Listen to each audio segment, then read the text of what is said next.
Terima kasih sudah mengklik video ini dan kali ini kita akan membahas NHK GPR Tech Street. Mari temani saya untuk unboxing ini helm.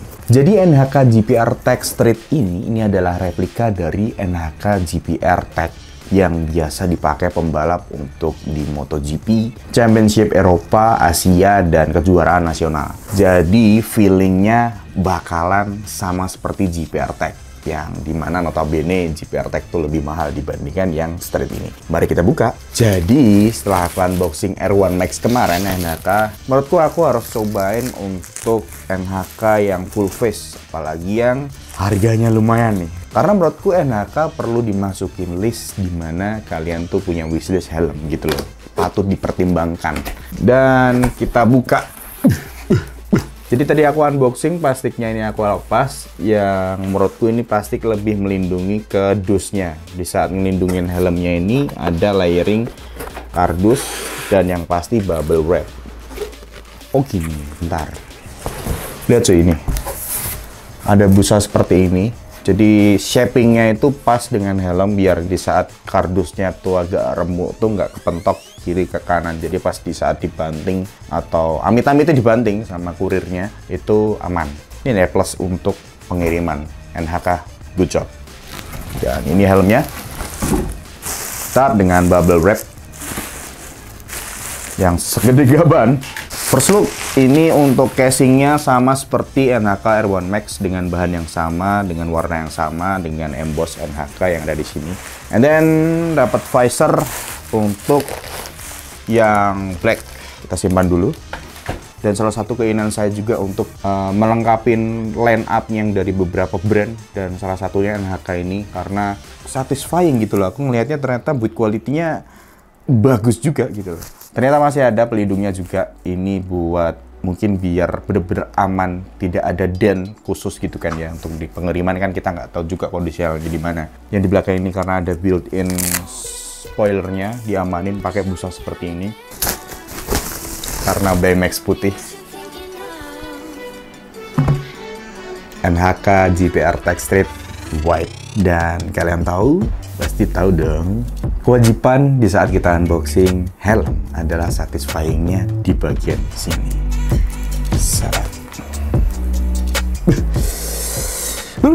Gemes aku. Oh ternyata ada 2 layer cuy. Oh satunya brandingnya, satunya benar-benar plastik ya. Oke, dan aku memilih ukuran XSL seperti biasa karena kepala saya besarnya nggak minta ampun ya. Jadi ini NHK ini mempunyai 2 sel, jadi M dan L. Jadi untuk XSL ini pastinya shellnya berarti yang paling besar di L ya berarti ya. Ini bener-bener desainnya sport banget sih. Jadi kesannya itu first look ya.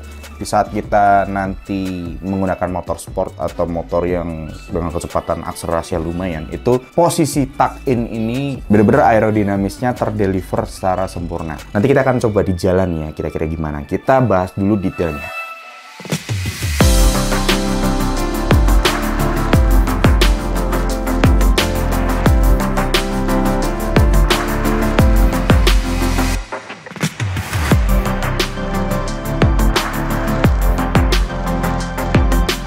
Kalau kita lihat di depan, ini first look-nya saya itu ini banyak benar-benar fitur intake-nya.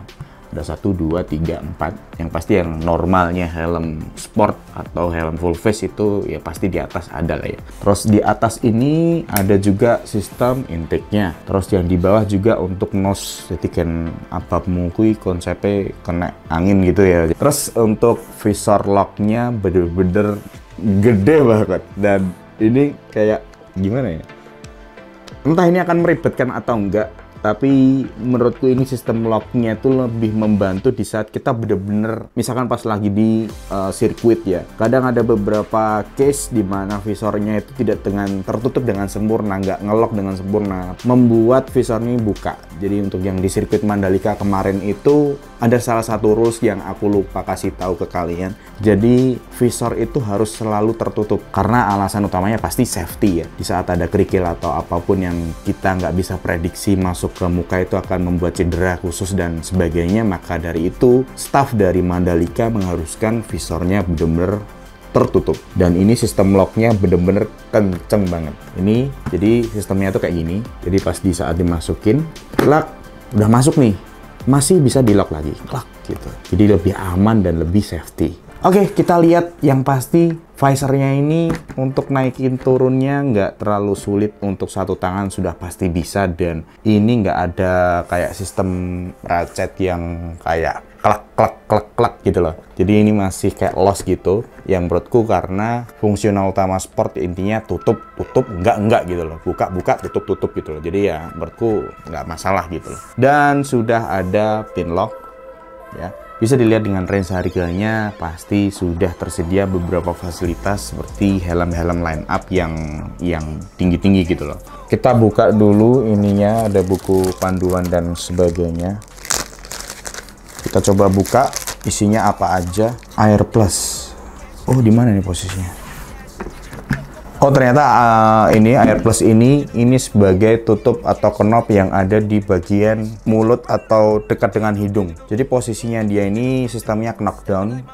Ini dibawain karena di saat ada mungkin orang yang memakai nggak terlalu pengen ada angin masuk di bagian sini. Tapi untuk defaultnya saya dapat langsung ini dia terbuka dan tutupnya ada di sini. Kita buka beberapa buku panduan yang dimana yang pasti nggak akan dibaca. Tapi kadang tuh saya di saat nggak baca tuh ya nyesel juga gitu loh, kenapa nggak baca gitu loh. Tapi setelah baca saya akan coba explore manual saja. Oke, tulisannya batal lagi. Jadi ini selnya pakai thermopolymer yang kita bisa lihat di bawah. Ini desainnya tulisnya tuh tebel. Yang saya suka di saat dimana dia ditaruh itu akan mencegah benturan saat taruh helm kayak gini. Jadi dibikin tebel gini bagian sini. Otomatis untuk alasan safety juga di saat kita ada benturan juga pas posisi dagu. Jadi sebisa mungkin karena memang dagu posisinya sudah di dalam sini, dia terlindungi dengan padnya ini. Apalagi ditambah dengan list yang lumayan tebal di bagian sini. Untuk sistem lockingnya sudah pasti memakai DD ring. Terus yang pasti sudah ada sistem yang untuk menarik seperti ini. Jadi ditarik, dia tuh udah bener-bener sliding di saat mungkin amit-amitnya kondisi pemakai helm ini jatuh, terus and then harus bener-bener langsung dibuka, langsung dengan paksa, itu bisa. Udah aku tuh penasaran banget, langsung aku pakai ya. Jadi kira-kira feel-nya bakal kayak seperti apa. Dan untuk fitment XXL itu kira-kira kebesaran banget buat aku apa enggak ya. Kacamata.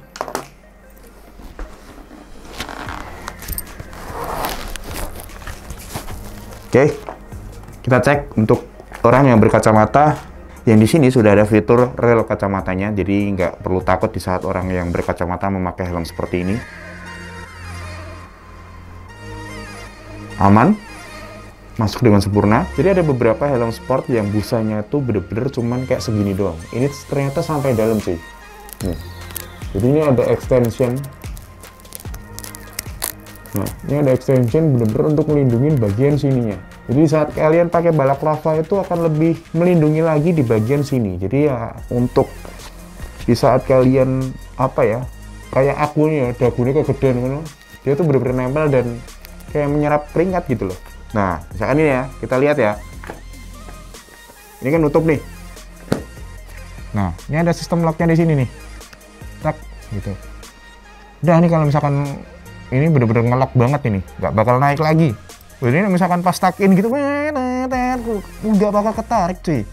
Karena ngelock gitu loh. Coba, ambekanku.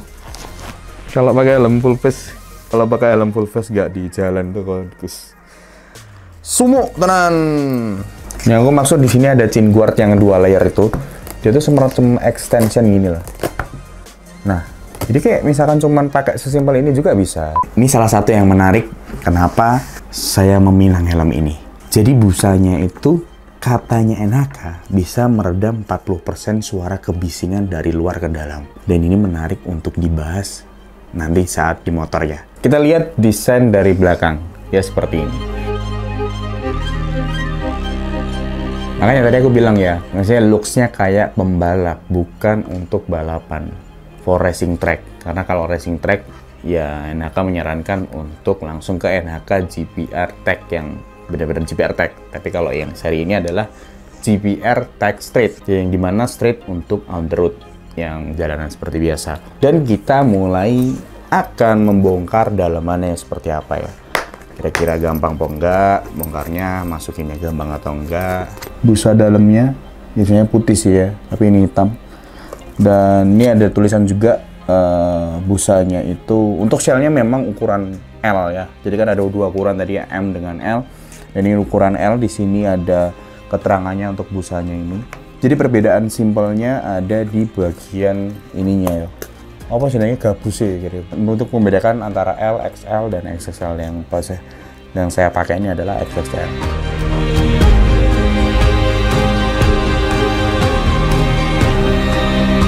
Sudah pasti helm seperti ini sudah ada lubang intercomnya. Ini seperti biasa dalamannya busa ini dia finishingnya 3D cut dan menurutku ini busanya cukup lumayan oke untuk menyerap keringat dan halus yang pasti. Kalau misalkan pakai helm seperti ini dengan busa yang kasar itu mengganggu banget untuk di jalan ya. Walaupun tetap pakai balaklava itu tetap ngaruh, tapi kalau ini aman banget ini.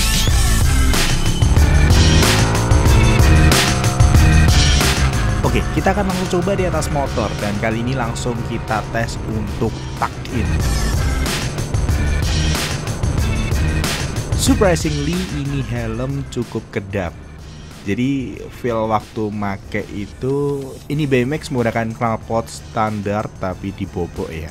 Gak tahu kenapa knalpotnya itu di helm tuh kedengarannya kayak bass doang gitu loh. Jadi motor yang suaranya berisik itu cuman terdengar ngebas doang. Dan setelah untuk dipakai tuck-in itu helmnya nggak ngelawan angin ya. Jadi dia tetap manut, istilah wong Jawa manut. Aku paksain nunduk itu tuh dia menembus angin dengan gampangnya. Jadi bisa dibilang aerodinamisnya ini oke nih helm. Dan kali ini tuh aku pakai balaklava dan aku akan ngetes intake-nya kayak gimana. Menurutku ini intake-nya cukup oke. Untuk bagian depan mulut atau hidung itu aku lepas. Jadi angin bisa masuk sebebas itu. Tapi gak ada suara yang berarti seperti siulan seperti itu. Jadi untuk intake itu berfungsi tapi nggak menimbulkan suara yang signifikan banget yang mengganggu onboard atau di dalam helmnya. Terus untuk jarak pandang antara mata dengan visor itu cukup lebar ya. Jadi menurutku ini salah satu kelebihan dari helm ini. Dan untuk di sini intake-nya udah aku buka semua untuk yang di depan dan di atas dahi, terus yang di bagian atas. Nah, untuk yang bagian atas tuh bagian sini bukanya itu sudah aku buka. Dan untuk fitur locking system untuk visornya itu sangat membantu sekali karena di saat kecepatan tinggi itu nggak akan bakal kebuka karena memang sistemnya sudah nge-lock banget gitu loh. Ini helm oke sih. Mungkin next time aku akan review lagi setelah pemakaian beberapa bulan. Ternyata gini ya rasanya NHK GPR Tech Street, dan menurutku ini helm benar-benar patut dipertimbangkan di harga 1.300.000 sampai 1.500.000 untuk solid color. Tapi yang grafis itu harganya 1,6 sampai 2 juta. Coba kalian menyelam di marketplace deh dan kabari kalau misalkan kalian dapat harga berapa ya. Overall untuk looks helm seperti ini di harga segini tuh yo kalau misalkan looksnya itu kayak helm 4-5 jutaan lebih gitu loh. Tapi kan tetap prinsip wong Jawa ki ono rega ono rupa gitu loh. Ada harga ada rupa gitu loh. Dan kenapa aku pilih solid color warna putih? Karena bener-bener alasannya masih sama dengan solid color itu bisa mengeluarkan aura helmnya itu kayak shapingnya, terus lakukan detailsnya, dan ini helm bener-bener enak dipandang sih.